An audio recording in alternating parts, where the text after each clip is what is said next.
Hello everyone, welcome to book form. और आज की इस वीडियो में हम लोग कवर करने वाले हैं क्लास 9 एनसीईआरटी इकोनॉमिक्स का चैप्टर नंबर 3 की पॉवर्टी एज अ चैलेंज का पार्ट 4।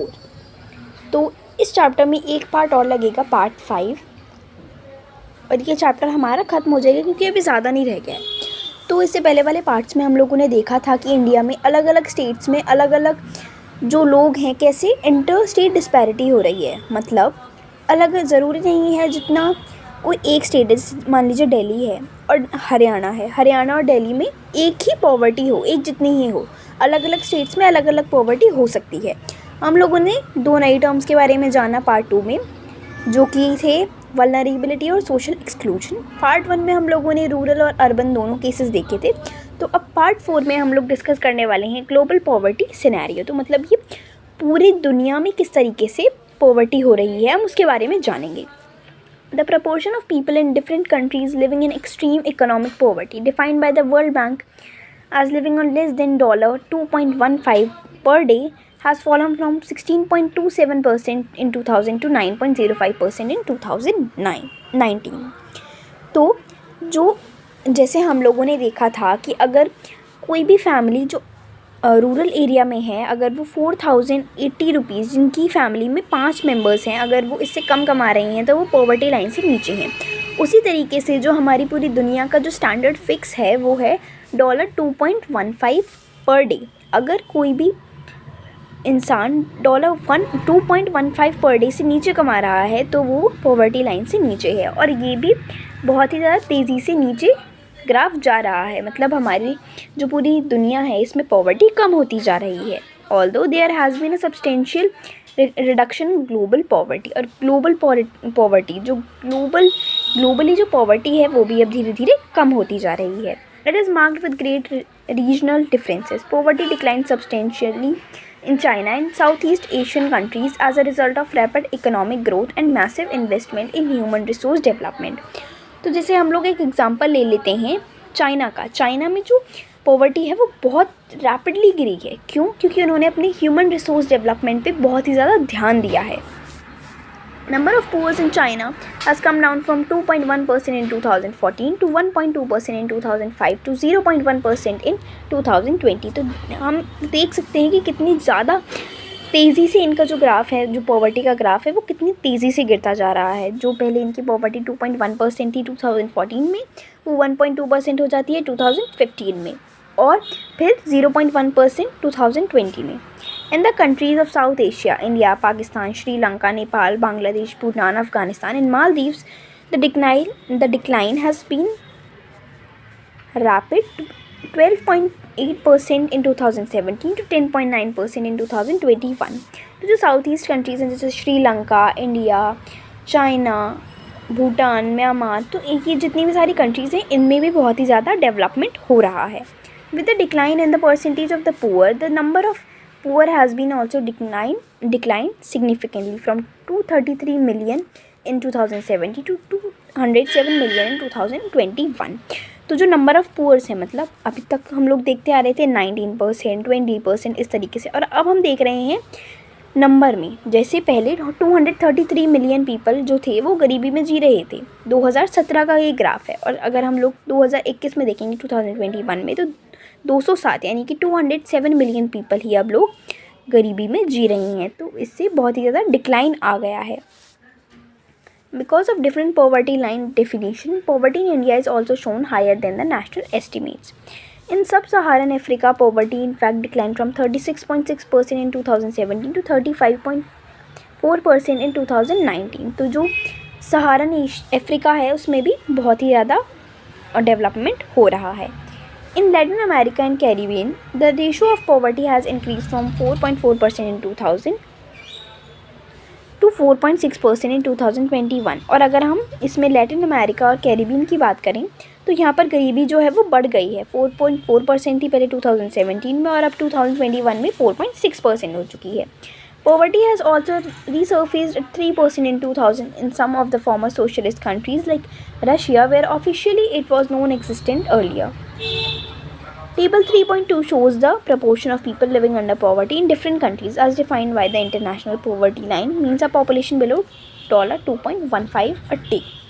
तो मतलब ये करीब करीब जो $2.14 पर डे का हम लोगों ने देख रहे हैं, तो ये करीब $1 में 70 रुपये से थोड़ा ज़्यादा होते हैं। तो 140 से ऊपर लोग जो एक दिन में कमा रहे हैं तो वो पॉवर्टी लाइन से ऊपर हैं।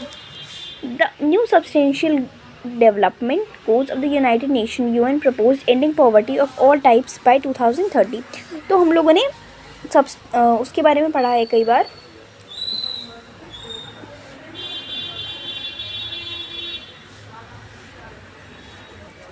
तो हम लोगों ने अलग अलग चैप्टर्स में 17 गोल्स के बारे में पढ़ा है हम लोगों ने, जो कि यूनाइटेड नेशंस ने रखे हैं। ये जो गोल्स थे वो 2015 में बनाए गए थे और इनका जो मेन एम था वो ये था कि गरीबी, जेंडर इक्वालिटी और अलग अलग चीज़ें 2030 तक यानी 2030 तक ये ख़त्म हो जाए।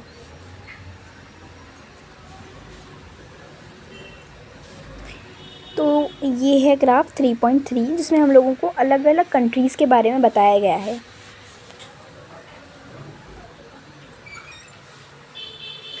Causes of poverty. तो अब हम लोग पढ़ने वाले हैं कि गरीबी के आखिर कारण क्या होते हैं। There were a number of causes for the wide spread poverty in India. तो इंडिया की अगर हम लोग बात करते हैं तो बहुत सारे ऐसे कारण रहे हैं जिनकी वजह से गरीबी जो है वो आज भी इंडिया में है। One historical reason is the low level of economic development under the British colonial administration. The policies of the colonial government ruined traditional handicrafts and discouraged development of industries like textiles. The low rate of growth persisted until the 1980s. This resulted in less job opportunities and low growth rate of incomes. This was accompanied by a high growth rate of population. The two combined to make the growth rate of per capita income very low. The failure at both the fronts, promotion of economic growth and population control, perpetuated the cycle of poverty. तो एक जो main historical reason है गरीबी होने का India में वो ये है कि जो ब्रिटिश रूल जो आया था हमारे देश में उसने बहुत सारी चीज़ें हमारी ख़राब कर दी, जैसे कि इंडस्ट्रीज़, टेक्सटाइल्स, ऐसे बहुत सारी चीज़ें हैं जो उनकी वजह से हमें बहुत लॉस हुआ है और आज भी लोग गरीबी में जी रहे हैं। With the spread of irrigation and the green revolution, many job opportunities were created in agriculture sector. तो हम लोगों ने पहले वाले चैप्टर में पढ़ा है ग्रीन रेवोल्यूशन के बारे में, जिसमें अलग अलग तरीके से हम लोग खेती कर सकते हैं और हमारी बहुत अच्छी क्रॉप उग सकती है। तो उसके बारे में हम लोगों ने चैप्टर नंबर 1 में पढ़ा था, the story of village Palampur. तो जो ये ग्रीन रेवोल्यूशन था उसकी वजह से बहुत सारी जॉब्स जो थी वो क्रिएट होती हैं, मतलब बहुत सारे लोगों को एम्प्लॉयमेंट तो मिलता है एग्रीकल्चर सेक्टर में, but the effects were limited to some parts of India. लेकिन ये जो इफेक्ट था वो इंडिया के कुछ ही पार्ट्स में रहा। The industries both in the public and the private sector did provide some jobs but these were not enough to absorb all the job seekers. तो इससे लोगों को जॉब तो मिली, एम्प्लॉयमेंट तो मिली, लेकिन ये इतनी ज़्यादा इनफ नहीं थी, इतनी ज़्यादा तो ये जो जॉब थी वो इतनी ज़्यादा नहीं थी जो हर जॉब सीकर के लिए ठीक हो। जॉब सीकर मतलब जो लोग काम करना चाह रहे हैं। Unable to find proper jobs in cities, many people started working as rickshaw pullers, vendors, construction workers, domestic servants, etc. With irregular small income, these people could not afford expensive housing. तो अब job ना मिलने के कारण कुछ लोगों ने क्या करा, वो रिक्शा चलाना शुरू करने लगे, वो मतलब खाना बेचने लगे, रेस्टोरेंट्स उन्होंने शुरू करे, खुद बिज़नेस अपना स्टार्ट किया, कंस्ट्रक्शन वर्कर बन गए और डोमेस्टिक सर्वेंट्स जो मेड्स होती हैं वो औरतों ने काम करना शुरू करा और उनकी इतनी छोटी सी इनकम की वजह से उनके जो बेसिक नीड्स थी वो भी पूरी नहीं हो पाती थी। They started living in slums on the outskirts of the city and the problems of poverty, largely a rural phenomena, also become the feature of the urban sector. तब वो इतना ज़्यादा खर्चा तो नहीं उठा सकते, इसी वजह से वो लोग क्या, वो स्लम्स में रहने लगे, जो कि झोपड़ियों में वो लोग रहने लगे। Another feature of high poverty rate has been in the huge income inequalities. हम लोगों ने एक वर्ड कई बार सुना होगा, इनइक्वालिटी। इनइक्वालिटी यानी कि भेदभाव, डिस्क्रिमिनेशन, जो लोगों के बीच में डिस्क्रिमिनेशन होता है। One of the major reason for this is unequal distribution of land and other resources. तो एक मेजर रीज़न है गरीबी का, वो ये है कि जो लैंड है, एक लैंड मान लीजिए, उसका जो डिस्ट्रीब्यूशन है ना वो अच्छे तरीके से नहीं हो पाता है। Despite many policies, we are unable to tackle the issue in a meaningful manner. Major policy initiatives like land reforms, which aimed at redistribution of assets in rural areas, have not been implemented properly.